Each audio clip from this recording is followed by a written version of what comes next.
Hey everyone, this is Heather with Young and Savvy Genealogist, and today I want to talk about interacting with distant family members, because a lot of the discoveries that I've been making haven't been so much about using records and using those type of skill sets, and instead are really coming from a lot of the connections that I'm making from living descendants of a lot of my ancestors. I wanted to do a specific presentation on how to do that more effectively. So this presentation is going to cover some tips that I have and some experiences that I've had connecting with DNA cousin matches, fostering more substantial online connections with people using social media, using online trees and other genealogical websites. I also want to point out the opportunities that are available at family reunions and gatherings and the way that they translate into some of these more effective interactions, and the role that descendancy research has really played in me being able to identify who these people are and basically allowing me to help them so that we can help each other. So to start off, I want to talk about creating opportunities to meet other people. This will happen naturally as you attend family functions. This will happen as you engage with distant relatives and cousin matches on the internet. It'll happen as you simply share what it is that you know about your family.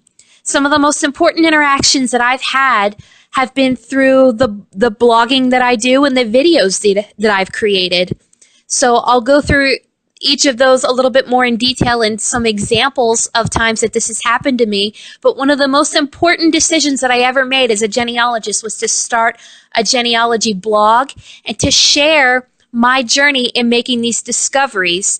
And even though I have made some mistakes along the way, just the fact that I'm sharing in a conversation, kind of one-sided on a blog, of the things that I'm doing and the successes that I'm having, it makes other people want to be a part of that journey.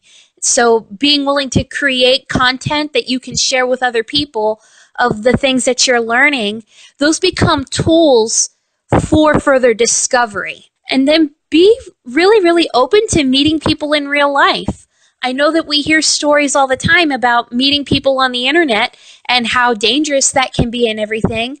But we need to keep in mind that the vast majority of other people that we meet are actually very normal and they're not a threat to us. And when we're open to meeting those people in real life, including people who aren't related to us but live in the communities that we research, we're increasing our connections with other people. We're increasing our social circle, and it makes it more likely for us to be able to find the people that we're trying to find. So the first example that I want to share, and I know I've talked about this before, I connected with a distant cousin of mine on the Pittsylvania County, Virginia Facebook group for genealogy. And looking for those county level Facebook groups is such a valuable resource, because not only are you connecting with people that live in the area, you're connecting to people that are probably distantly related to you. They know the local area better than I do. They're able to help me to find things that aren't on maps. They're able to point me to, the artifacts of our families that have been passed down through other lines of the family that I know nothing about. At the time that I was reaching out and connecting to this community on Facebook, I was looking for a Keats family cemetery. It was on the Keats family farm, which has since left the ownership of my family for probably several generations. But a lot of the people that I was looking for were still buried there.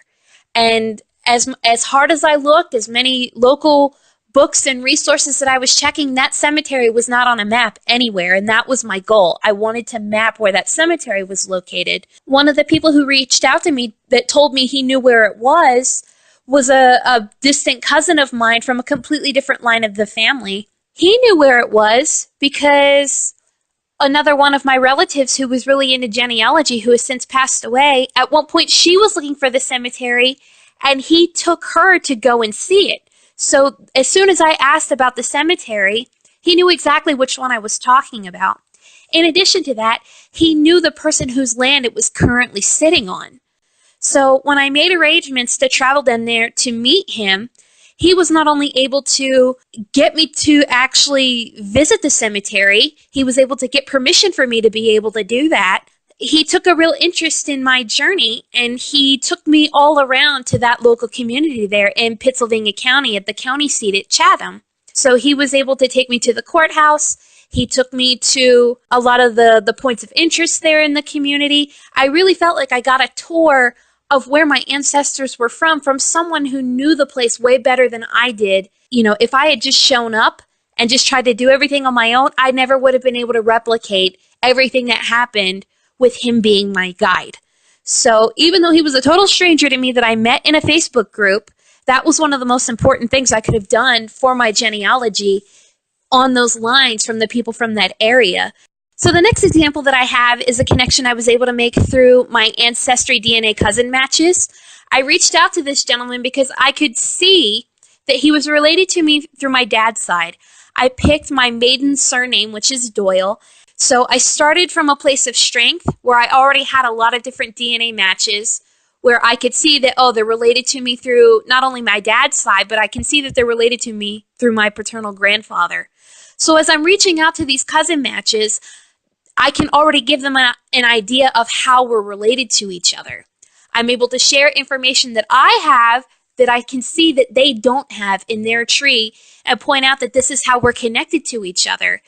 And even though on the surface it might seem like, well, if I already have this information, how is this beneficial to me to connect to people who I already know how we're related to each other? What you gain from that is being able to live from a place of strength. Because we shared like 5 or 6 different, very substantial DNA segments, I was going to be able to kind of parse out and see how are lots of other people related to me based on the shared relationship that he and I have with each other. I discovered that he had a lot of surviving photos that had traveled down his particular family line that I had never seen before. So the first photos that I'd ever seen of my grandfather's grandparents and great-grandparents and all of that, I'd never seen any of those pictures before because they had traveled down his line of the family. Be open to those opportunities of connecting to people that you can already see how you're related to, because that's how you find a lot of those artifacts that you had no idea existed. So because of these relationships that I was able to make with my DNA cousin match, I was able to start to see how more of that Doyle side of my family all fit together, including finding a lot of siblings that were missing. What that allowed me to do is to do some descendancy research. And as I was piecing those branches of the family together, I started running into other online trees. And through the process of doing that, I ran into a distant cousin, and I could see how we were related because I was doing that descendancy research. So as I reached out to her, I was able to see that we shared a lot of the same philosophies about genealogy, about how important evidence is, and being able to work together with other people in order to fill in those gaps. So because I could see she was interested, I decided to share with her some of the research problems I was having with our tree. I had a lot of missing siblings because of the 1890 census that's missing for the U.S., because that was the only census they would have shown up on together in their family. And because a lot of the relatives that I was missing were female, they married out, and at that point I was never going to find them. Because I had more than male half of those siblings, and because she descended from one of the female siblings and had more connections to those female siblings, by working together, we were able to piece together a lot of the missing siblings that I couldn't find. And what we ultimately discovered was that we were still missing one. We were missing one more sibling, and we had no idea whether they were male, whether they were female, or how we were going to find them. So we were better off working together, but we still weren't finished. She was able to connect with some of the oldest living members of her family to share the problem with them. She was able to find an obituary that was in the artifacts of her family's kind of ephemera, and that was able to point out who the missing sibling was and what her married name was and who her family was. By working together with her, we were able to piece together all of the missing siblings from this family, and I never would have been able to do that on my own. And that started by reaching out to someone who just had an online member tree at Ancestry.com. And then the last one I want to share, and this really gets at the heart of what I want to say today, just because you're connecting with these distant family members doesn't mean that they can't be just as meaningful as a lot of the other family relationships that you have with closer family members. recently, within the past year, my grandmother passed away. When she moved here from Canada in the 60s, she had family members back in Canada that we never really had any interactions with. We were kind of her American family and she had Canadian family, and we never really had that much opportunity to interact with each other. But after she passed away, I was able to connect with an aunt of mine. We connected to get together on Facebook, and I was really trying to foster this relationship with her when it occurred to me that I could look through her friends to see if some of these other distant cousins of mine weren't friends with my Aunt Lynn. And as I checked, I saw that that was the case, that they were friends with each other. I'd also had a project where I decided to make videos about some of these family lines of hers back in Canada to kind of outline the story of a lot of the things that I'd been able to find. And I'll leave a link in the description so you can see some of those videos. I've moved them over to my personal YouTube channel, but you'll still be able to see them. By sharing those videos, I was able to answer a lot of the questions that they had about their origins of names that they had heard, but people they had never met. And by kind of building this foundation together on genealogy, we were able to meet each other, but that wasn't the end of our relationship. So we connected together via Facebook, and there's one particular cousin of mine. He took kind of the same level of interest in genealogy as most people do, but he and I had a lot in common. We're both really nerdy. We both really enjoy kind of pop culture and really awesome. Like, he's really into comic books. I'm really into stuff like Harry Potter.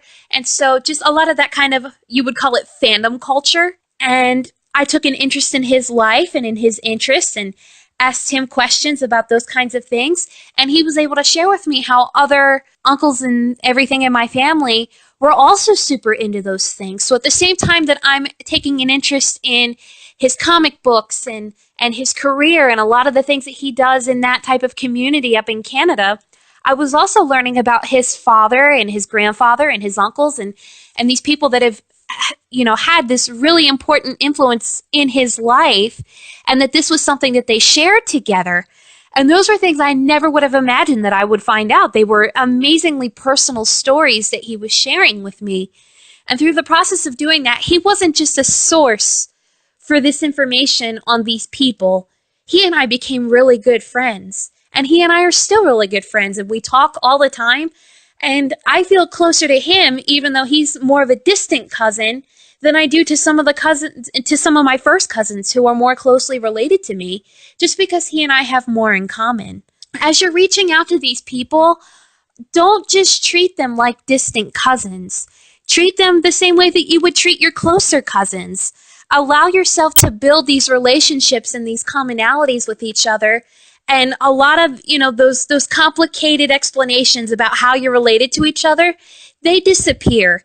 And what ultimately happens is that you're able to make friends with them. That's where the best value out of these connections come from. It's from the real human relationships that you're able to make with descendants of the people that you have in common. Don't let genealogy be the only conversation that you have with them. Take an interest in their life, in their sorrows and their experiences, and allow that person to really become family with you. So the takeaway message here is to share yourself. Share yourself with people, including strangers, because only by sharing yourself with them do they cease to be strangers. You miss 100% of the connections that you don't look for with people. And be willing to send messages and wait a while. Every single one of these connections that I've told you about, it started with me just writing a message to somebody, whether it was on Facebook or on some other website or an email. It was just writing out a message explaining who I was, what it was that I was doing, what it was that I had to share, and just a sincere desire to connect with them and to share these things that we had in common. And, I kept it brief, and I would send these messages, and sometimes it would be more than a year before I would finally hear back from some people. And you have to be willing to wait as long as it takes for them to be able to message you back. And just because you have to wait doesn't mean that what's on the other end of that isn't worth the wait. We're so consumed with growing our family trees that sometimes we lose out on the image that's there. How is it that you build a tree? You plant seeds and you wait. That's how you grow a real tree. So why would growing a family tree be any different than that? So that's all I have for you today. Be sure to leave stories on how you're connecting with your distant family members and your success stories in comments. Be sure to like, subscribe, and share these videos with your friends. Thank you so much for connecting with us, and we hope to see you again. Bye!